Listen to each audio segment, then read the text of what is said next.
i gang. Okay, første spørgsmål, det lyder: hvad kan medføre, at et menneske bliver radikaliseret? Begrundelsen for, hvorfor de unge bliver radikaliseret, kan være rigtig forskellige. Nogle kan være, komme af familier, som har haft det svært, og man har haft det svært hjemmefra. Der kan være noget med vold eller misbrug, der gør, at den unge bliver isoleret og søger over i et andet fællesskab. Det kan også have noget med eksklusion af fællesskaber at gøre, at man igennem hele vejen op gennem sin opvækst måske ikke har oplevet, at man helt har været en del af fællesskabet, at man ikke har haft kammerater på samme måde, som andre har haft kammerater, eller at man har været lidt anderledes, end de andre har, og derfor er blevet udstødt lidt af fællesskabet.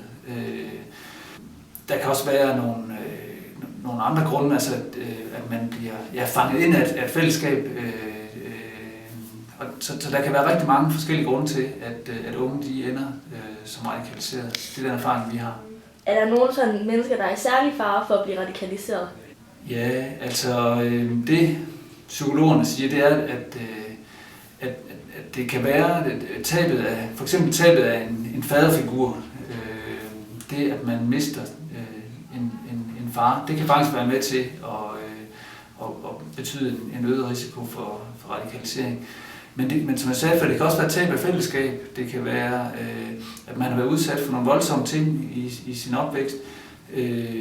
Og det kan også være, at man søger en tryghed ind i et fællesskab. Men hvis man tænker på, om det er hårfarve, eller hudfarve, eller religiøs baggrund, eller idémæssig baggrund, politisk baggrund, social baggrund, så er alle i princippet, alle kan blive radikaliseret. Hvad motiverer en menneske til det ekstreme? Altså har de nogen begrundelse for det, de gør?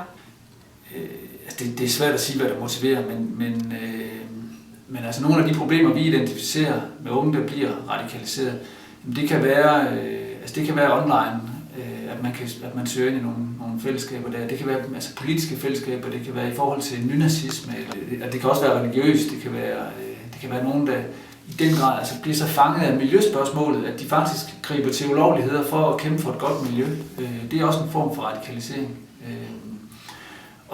Og motivationen ligger i at komme hen et sted i et fællesskab, hvor der er nogle klare rammer for, hvad er godt, hvad er skidt, hvem er venner, hvem er fjender. Og hvis jeg opfører mig på en bestemt måde, og det kan være som nynazister, hvis man går med et kort opsmøg på bukserne og store støvler, og man hejler om lørdagen, jamen så er man en del af det fællesskab, og så lever man op til kravene i det fællesskab. Og det at være en del af et fællesskab, det er i høj grad noget af det, der kan motivere mennesker til at blive radikaliseret og søge væk fra noget, der er en mere almindelig livsførelse. Det kan også være et kriminelt fællesskab i en bande eller i en rockergruppe. Det er også en form for radikalisering. Og det er ikke forbudt i Danmark at være ekstremist, men det er forbudt i Danmark at være voldelig ekstremist på den måde, man bruger ulovlige midler.